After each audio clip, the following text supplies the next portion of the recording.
Varicose veins తో బాధపడుతున్నారా? భారతదేశంలోనే బెస్ట్ ట్రీట్మెంట్ అందించే ఏకైక హాస్పిటల్ ఏవిస్. నమస్తే రమ్మగారు. నమస్తే జయ. రమ్మగారు, ఇల్లు ఎప్పుడూ శుభ్రంగా ఉంచుకోవాలి, అందరికీ తెలిసిన విషయమే. ముఖ్యంగా వంటిల్లు కదండి, వంటింట్లతోనే మన ఆరోగ్యం ఆధారపడి ఉంటుంది. మీ దగ్గర ఉన్న క్లీనింగ్ టిప్స్ ఏంటండి? మీరు ఎలా చేస్తారు? ఏమిటో చేస్తాను జయ. ఎవరైనా వస్తారంటే ఎక్కువ చేస్తాం. ఎవరైనా ఈ రోజువారీ ఇల్లు ఎప్పుడు వంటిల్లు శుభ్రంగా ఉండాలంటే మనకి భయంకరమైన ఓసిడి ఉండాలి జయ. ఓసిడి ఉంటే చాలా శుభ్రం పిచ్చుంటే ఉంటుంది వంటిల్లు శుభ్రంగా. కొంచెం ఒక మాదిరి శుభ్రం పర్వాలేదు, కాస్త ఎవరైనా వచ్చినప్పుడు ఒక 5 నిమిషాలు పని చేస్తే ఇల్లు సెట్ అయ్యేలాగా ఉంచుకోండి ఎప్పుడు కూడా. అంతేగాని ఎప్పుడు సినిమాలలోనో లేకపోతే యూట్యూబ్ వీడియోలో మా కిచెన్ టూర్ అంటే బ్యూటిఫుల్ కిచెన్లు చూపిస్తారు కదా, వాళ్ళ మానవ మాత్రల వల్ల అవుతుందా జయ? వాళ్ళు ఇంకా వేరే పని చేయకూడదు. అవును, ఎప్పుడు వంటింటోనే బట్టి డేక్కుంటూ ఉండాలి, అంత దేవద్దు. కానీ కొన్ని ఖచ్చితంగా కొన్ని చేసుకోవాలి. స్టవ్ రోజు తుడుచుకోవాలి. అవును, స్టవ్ కింద, స్టవ్ వెనకాల ఎవ్రీడే తుడుపు. స్టవ్ కడిగేసుకుని ముగ్గేస్తుంటారు చాలామంది. ముగ్గు చాలా ఇంపార్టెంట్గా ఉంటుంది. గ్లాస్ స్టవ్, దాని మీద ముగ్గు. ఆ ముగ్గు ఎప్పుడు ఉండేది? ఇది వరకటి రోజుల్లో మనం ఏం చేసేవాళ్ళం, మట్టిపోయి అలుక్కుని దాని మీద ముగ్గు వేసుకునేవాళ్ళు. ఇప్పుడు గ్యాస్ స్టవ్ మీద కూడా ముగ్గు వేసుకుంటారు పెద్దవాళ్ళు. ఆ పాత అలవాటుతోటి వేసుకుంటారు. మేము ఈ చాయిస్లు ముగ్గులు వేసుకుంటారో వేసుకోరో, కానీ ఈ అలుగుడ్డలు ఏవి పెట్టి తుడుస్తామో వాటిని ఎప్పటికప్పుడు మార్చేయండి దయచేసి. అలుగుడ్డల్లోనే ఎక్కువగా బ్యాక్టీరియాలు ఉంటాయి. వాటిని ఉతికేసుకోవటం, ఎప్పటికప్పుడు ఫ్రెష్ శుభ్రమైన క్లాతులు వాడుకోవటం. ఏంటి చుడిదార్లు అవి ఇవి వేసుకుంటారు పిల్లలు, చున్నీలు, పల్చటి కాటన్ పీసులు కట్ చేసి పెట్టుకోవటం, తుడుచుకున్నాక బయట పారేయటం. సేపు అవే గుడ్డలు మురిగ్గా ఉండకూడదు. ఈ మురిగ్గా ఉండే బట్టలు చేతితో పట్టుకున్నప్పుడే మనకి ఎక్కువ ప్రాబ్లమ్స్ వస్తాయి. ఎక్కువ ప్లాస్టిక్ సామాన్లు చేర్చుకోవద్దు. ఇప్పుడు మనకి ఏవో ఒకటి వస్తుంటాయి బయట నుంచి, డబ్బాలు బాగున్నాయని ఉంచకండి. ఉంచుతారు కదా, అవన్నీ మళ్ళీ తోముకుని ముంచుకుంటూ ఉండటం. ప్లాస్టిక్ వస్తువు డబ్బాలలో తిండి సామాగ్రి నిలవబెట్టకండి. పప్పులు ఉప్పులు ఏమైనా పెద్ద ఎత్తున కొనుక్కునేటట్టుంటే ఎప్పటికప్పుడు వాటిని ఎండలో పెట్టుకుని డబ్బాల్లో పోసుకోండి. చిన్న డబ్బాలు చేతికి అందుబాటులో పెట్టుకోండి. ఈ డబ్బాలు తీసేటప్పుడు మనం ఇక్కడ ఏదో వేస్తాం, చెయ్యి పైకి వెళ్తే తడి చెయ్యి తగిలి వాటికి మరకలు పడతాయి. ఒక డే పెట్టుకోవటం, నెలకు ఒక్కసారి మొత్తం డబ్బాలన్నీ తోమించుకోవటం, లేకపోతే ర్యాకులన్నీ శుభ్రంగా తుడుచుకోవటం.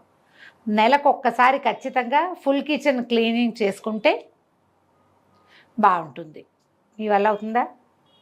అదో రకంగా చూస్తున్నావు నువ్వు నాకేసి. నెలకు ఒకసారి నేనైతే ఆ టిప్ ఫాలో ఉంటాము గారు. ఎప్పుడు అయిపోతే అప్పుడు ఆ డబ్బా క్లీన్ చేసేసి కడిగి ఎండబెట్టి పెట్టేసుకో. అలాగే ఇప్పుడు నెలకు సరిపడానే ఉంటాయి కదా జనరల్గా. అదే ఏదైనా ఒక డబ్బా ఖాళీ అయితే ఆ డబ్బా కడిగి తుడిచేసుకుని ఫ్రెష్ వస్తువు పోసుకోవటం. సరుకుండగా పొయ్యము అంతే. ఖాళీ అయిన డబ్బాలో యాజ్ ఇట్ ఈజ్గా పోయొద్దు, ఆ డబ్బా కడుక్కోవాలి. ఒకటి ఉంటుంది కదా అమ్మగారు, మనం తెప్పించుకునేటప్పుడు ఒక 3 కిలోలు 4 కిలోలు 5 కిలోలు తెప్పించుకుంటాం, చిన్న డబ్బాల్లో పోసుకుంటాం కదా. అవును, అది ఒక్కొక్కటి తొందరగా అయిపోయినప్పుడు మళ్ళీ దీన్ని క్లీన్ చేసుకో, అట్లా పోసుకోవటం బెటర్ అనిపిస్తుంది. చేసుకోవాలి. ఇప్పుడు ఆ డబ్బాలే కాదు, ఈ నెల చేసుకునేది ఏంటంటే ఈ ఇంతవి అంతవి మిగిలిపోయినవి, కాస్త కుస్తా పురుగు చూసినవి, డబ్బా మాసిపోయింది, ఇవన్నీ కూడా జనరల్గా పీరియడ్స్ స్నానం అయిపోయాక అన్నీ ఓసారి క్లీన్ చేసుకుంటారు కదా, అప్పుడు అలాంటివి చేసుకోవాలి. కిచెన్లో చేతులు తుడుచుకునే టవల్స్ అవును ఎప్పటికప్పుడు ఉతికేసుకోవాలి. ఎక్కువ ఉండాలి, ఉతికేసుకోవాలి. గట్లు తుడుచుకోవడానికి, స్టవ్ తుడుచుకోవడానికి సెపరేట్గా మెయింటైన్ చేయండి. ఈ స్టవ్ తుడిచే దాంతో డైనింగ్ టేబుల్ తుడవకూడదు. అవును, డైనింగ్ టేబుల్ తుడిచేది వేరు, స్టవ్ తుడిచేది వేరు, చేతులు తుడుచుకునేది వేరు, డబ్బాలు తుడుచుకునేది వేరు. చేతులు కూడా తడి చేతులు తుడుచుకునేది వేరు, మళ్ళీ పొడి చేతులతో పట్టుకునేది వేరు. ఇన్ని వేరుగా ఉండాలి గ్యారంటీగా. అన్నిటికీ ఒకటే చేస్తే మీ ఇంట్లో తరచుగా మోషన్స్ లాంటి సమస్యలు కనపడతాయి, గమనించుకోండి. కనిపిస్తాయి. ఈ ర్యాకులు అవన్నీ కూడా ఇప్పుడంతా వచ్చినాయి కదా, మాడ్యులర్ కిచెన్స్ శుభ్రంగా ఉండటానికి, ఏదో నీట్గా కనపడడం కోసం. వీటికి కూడా నెలకు ఒకసారి స్ప్రే చేసి తుడుచుకోవటం. కాలిన్ లాంటివి మనం చేసుకోవచ్చు కూడా కొన్ని. ఈ మధ్య మా ఇంట్లో బయో ఎంజైమ్స్ ఎక్కువ చేస్తున్నారు జయ. మా వాళ్ళందరూ అక్కయ్యలంతా బయో ఎంజైమ్ చేస్తున్నారు. నాకు కూడా బోల్డ్ అని నిమ్మకాయలు వచ్చినప్పుడు, చాలా నిమ్మకాయలు వచ్చినాయి ఊరి నుంచి, అప్పుడు నిమ్మ తొక్కలతోటి బయో ఎంజైమ్ చేసుకున్న లెమన్ది నేను. ఓకే, ఎలా చేశారండి? ఏం చేశారు? బయో ఎంజైమ్ అంటే ఇవి మనకి ఆ వీడియోలు దొరుకుతాయి, కానీ బోల్డెన్ ఉన్నాయి బయో ఎంజైమ్ చేసే విధానాలు. అది చెప్తా. 1 లీటర్ నీళ్ళకి 300 గ్రాముల కూర తొక్కులు కానీ, అదే నిమ్మకాయ డిప్పలు కానీ, పళ్ళు కానీ, మనం దేంతో చేయదలుచుకుంటే అవి 300 గ్రామ్స్, ఒక 100 గ్రాములు బెల్లం, ఇవన్నీ ఒక డబ్బాలో వేసి పెట్టుకోవాలి. 300 గ్రామ్స్ నిమ్మ తొక్కులు ఉన్నాయనుకో, నిమ్మ చెక్కలు ఉంటాయి కదా, పిండేసి పెట్టామా, ఆ పిండేసిన చెక్కలు కావాలంటే సన్నగా కూడా కట్ చేసేసుకోండి. అన్ని కట్ చేయకపోయినా ఏం నష్టం లేదు, అలాగే వేసుకోవచ్చు. 100 గ్రాములు బెల్లం వేసి 1 లీటర్ నీళ్ళు పోసి కదలకుండా చీకటిగా ఉండే చోట పెట్టాలి. మొదట రోజు ఆ మూతలు తీస్తుండాలి. అందులో ఎయిర్ ఫామ్ అవుతూ ఉంటుంది, ఏమనాలి దాన్ని, గ్యాసెస్ ఫామ్ అవుతాయి. ఆ కొన్ని రోజులు గ్యాస్ ఫామ్ అవటం ఆగిపోయిన తర్వాత ఈ మూత టైట్గా చేసి పక్కన పెట్టేసుకోవాలి. గ్లాస్ బాటిల్స్లో పెట్టకూడదు, వీటిని ప్లాస్టిక్ బాటిల్లో పెట్టుకోవాలి. నేను ఊరికే రఫ్గా చెప్తున్నా, మీరు చూసుకోండి బయో ఎంజైమ్ చేయటం ఎట్లాగా అని. ఆ బయో ఎంజైమ్ చేసిన తర్వాత నాకు ప్రాణం హాయిగా ఉంది. స్టవ్ గట్టు చాలా క్లీన్గా ఉన్నాయి మావి. ఈ డిష్ వాషింగ్ లిక్విడ్ కొద్దిగా వేసి, కొంచెమే ఒక స్ప్రే బాటిల్స్ వస్తాయి కదా, వేసి బయో ఎంజైమ్ వేసి కనుక స్టవ్ గట్టు అవి క్లీన్ చేసుకుంటే ముసమలు తగ్గిపోయినాయి, ఈగలు దోమలు చాలా తగ్గిపోతాయి, వంటింట్లో తిరిగే ఫ్లైస్ సమస్యలు చాలా తగ్గుతాయి. బయో ఎంజైమ్స్ చాలా బాగుంటాయి, చూడండి. మీరు వాటిని చాలా విషయాల్లో వాడుకోవచ్చు. ఆఖరికి వాషింగ్ మిషన్లో కూడా వేసుకోవచ్చు దాన్ని. ఇల్లు తుడిచేటప్పుడు కొద్దిగా ఒక డ్రాప్ బయో ఎంజైమ్ వేసి తుడిస్తే ఇల్లు క్లీన్గా ఉంటుంది. లెమన్ తోటి అయితే బ్రహ్మాండంగా ఉంది. నా దగ్గర అదే ఉంది, నేను వేరే ఏం చేయలే, అంత ఓపిక లేదు. ఈ ఒకటి కూడా బోల్డ్ అని నిమ్మకాయలు వచ్చినాయి, ఆ రసం అంతా తీసి పెట్టా, డిప్పలు వేస్ట్ అయిపోతాయని ఈ పని చేశా. ఓకే, అలాంటివి ఏమైనా అలవాటు చేసుకోండి. హౌస్ క్లీనింగ్, కెమికల్స్ కాకుండా ఎక్కువ కెమికల్ థింగ్స్ కాకుండా. ఆ తర్వాత ఏమో యాపిల్ సైడర్ వెనిగరు, అందులో 2 నిమ్మకాయ తొక్కులు వేసి నీళ్ళల్లో యాపిల్ సైడర్ వెనిగర్ వేయటం, 2 నిమ్మ డిప్పలు వేసేయటం, అది స్ప్రే చేసి తుడుచుకోవటం. జిడ్డు బాగా కట్ అవుతుంది, క్లీన్గా ఉంటాయి. మనం కాలేజ్ వేసి అడ్వర్టైజ్మెంట్ చూపిస్తాడు ఇట్లా అనగానే కర్రమని సౌండ్ వస్తుంది, ఆ కర్ర సౌండ్ వస్తుంది ఇక్కడ, బాగా వస్తాయి. స్టవ్ గట్లు క్లీన్ చేసుకోవటం ఎప్పటికప్పుడు. మనం ఒక పూట బద్దకిస్తాం ఎప్పుడు కూడా, ఈ పని అంతా ఎవరు చేస్తాడరా దేవుడు అనిపిస్తుంది. అనిపించచ్చమ్మా, అదేం తప్పు కాదు. అప్పుడప్పుడు అలా అనిపిస్తూ ఉంటేనే మనకి ఓసిడి రాకుండా ఉంటుంది. ఓసిడి అంత చాలా పెద్ద సమస్య కదా, అంత అతి శుభ్రాలు, ఎప్పుడు చేతులు కడుక్కుంటుంటాం, ఎప్పుడు గట్లు తోముకుంటుంటాం, ఎప్పుడు గిన్నెలు తోముకుంటుంటాం, పిచ్చి అయిపోకండి. కానీ కొంచెం క్లీన్గా ఉంచుకుంటే ఏంటంటే మనం వంటింట్లోంచి ఆహార పదార్థాలు బయటకు వస్తాయి. పిల్లల ఆరోగ్యము, మన ఆరోగ్యము, దాని అన్నిటికీ దారి కిచెనే కదా. కదా, ఎప్పటికప్పుడు క్లీన్ చేసేందుకు ఒక ప్రాక్టీస్ ఉంచుకోండి. ఇది నేర్చుకోవాలి. ఎప్పుడైనా ఓసారి చీటింగ్ చేయొచ్చు, once in a while cheating చేయొచ్చు, కానీ రోజు వారడి ఎప్పటికప్పుడు క్లీన్ చేసుకోవటం. కిచెన్ సింకులు క్లీన్గా ఉంచుకోవాలి, కిచెన్ గట్టు ప్లాట్ఫామ్స్ క్లీన్గా ఉంచకపోతే అనారోగ్యాలు వస్తాయి.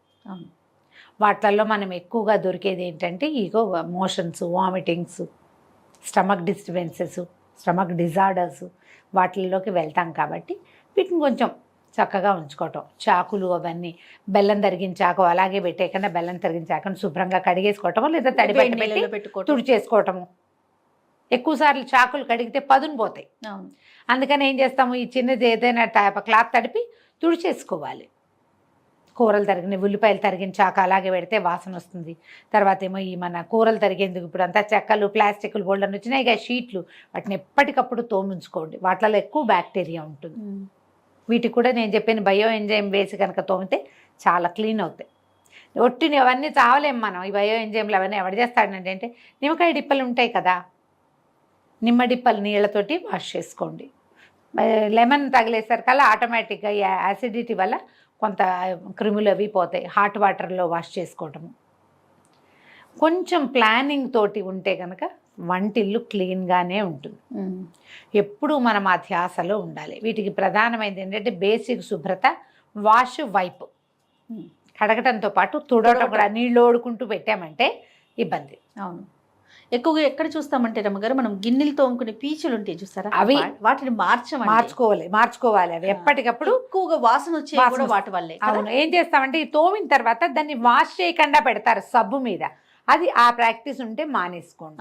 అవును, మానేయండి. జిడ్డు గిన్నెలు తోమటానికి వేరుగా ఒకటి ఉంచుకోవాలి, ఆ, ఎక్కువ జిడ్డు ఉన్నవి. గట్టి పీచు. గట్టి పీచు ఉంటాయి కదా, ఇనపీచులు బోల్డన్ ఉన్నాయి రకాలు.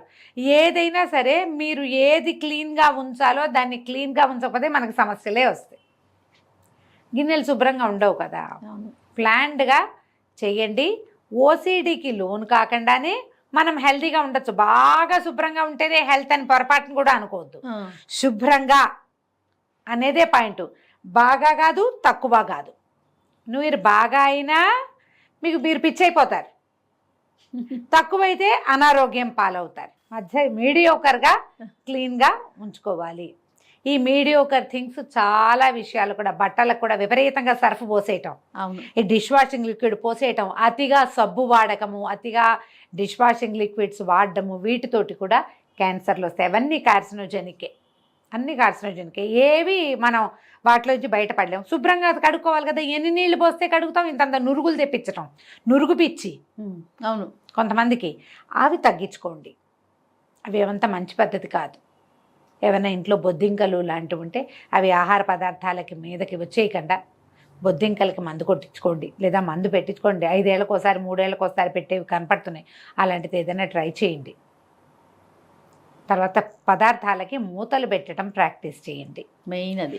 బాటిల్స్కి మూతలు పెట్టడం, డబ్బాకి మూత పెట్టడం, గిన్నెల మీద మూతలు పెట్టడం, కాగిన పాల మీద ఒక మూత ఉంచటం.